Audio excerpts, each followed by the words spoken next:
relationship dysfunction and the prediction of relationship dysfunction. You ever thought, like, ever been in a relationship where you think, man, I wish I knew the dysfunction way before now? Or you're in, it could be a business relationship, could be a romantic relationship, could be a family relationship where you're in it, but you wonder why you didn't see it. Why is it, what was the sign that you missed? You know, so you find yourself kind of playing over what you could have done, but then you find yourself in the same spot over and over again. So, three, prediction in our own mind that we do. The very first one, we hope that happiness will stay with us, will stay with you. You hope that happiness will always stay. What do I mean by that? That means that in a start of any relationship, what happens is there is excitement, there is hope, right? That things are better or things will stay in a certain way. It may start off that way, but then later on, then you start to find out that one thing that you had before in the past, you want to try to get back to. That happiness that you once had in that relationship, you want to always get back to. So you're chasing a moving target. You're chasing a target that's always moving, but that's what you're doing. Okay, so now the deeper issue is that you might be used to unpredictable chaos, which causes you chaotic emotional stability. What does that mean?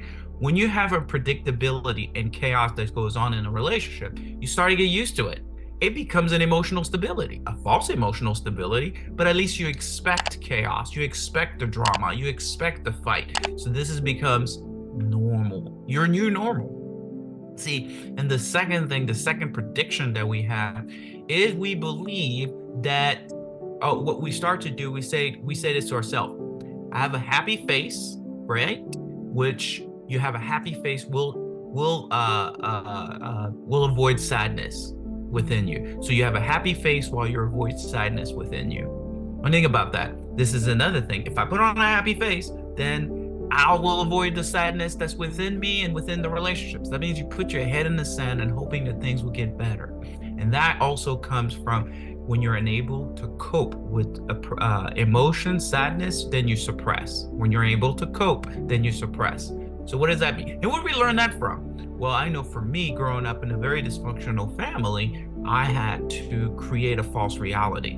And you know, when you create a false reality as a child, what you do in your relationship, you start to create a false reality. Even though the relationship is chaotic, it's crazy, the person is crazy, you start to create this false reality to protect yourself because you just don't know how to deal with what goes on. That's why I say, put on a happy face, avoid the sadness within you. The second thing is what you think is help will come to save you in the future. What do I mean by that help will come to save you in the future? Well, what happens, you have a realistic expectation of a future for the person and yourself. You have a future. So in other words, things will shift, things will change in the future. They will eventually change. Things will get better. Again, like I said, the first point, we'll go back to that place. You're still holding on to a false reality, a false emotion, and a false past to move you present. And then you can't see what is happening because you're still holding on to that old feeling you once had. It's like living in 1980 or whatever the year, the 1950s, which I don't know if it was a good year or whatever that year is, but you're still dressing like it is, you're looking like you are, but yet it's not happening. But I think that's what we do mentally. We dress up like a different year. We dress our relationship like the year it was when it was good, and we stick to it. And we avoid the sadness. We avoid looking at what's really going on. So 3 things that we can do in order for us to really stop predicting what's false in a dysfunctional relationship. The very first thing you have to do, you have to choose, and I'll tell you how. You need to choose a true emotional stability over factuation. Emotional stability over fact. What is factuation? Remember, it's like that excitement, that chaos. It was like, woo! It's great for the minute, and it's so high and down, up and down, and you're used to it. Like I said, if you grew up with a chaotic environment growing up, you will be attracted to that kind of things. So you choose create emotional stability and factuation. How do I do that, Mickey? You need to create a place or a person or people around you that are emotionally stable. So you can have an example what it looks like, or maybe over somebody that's in a relationship that's emotionally stable, that you could look and see what that looks like. What does it look like to be in a community of people that are emotionally stable? So you need an example in order to create the environment.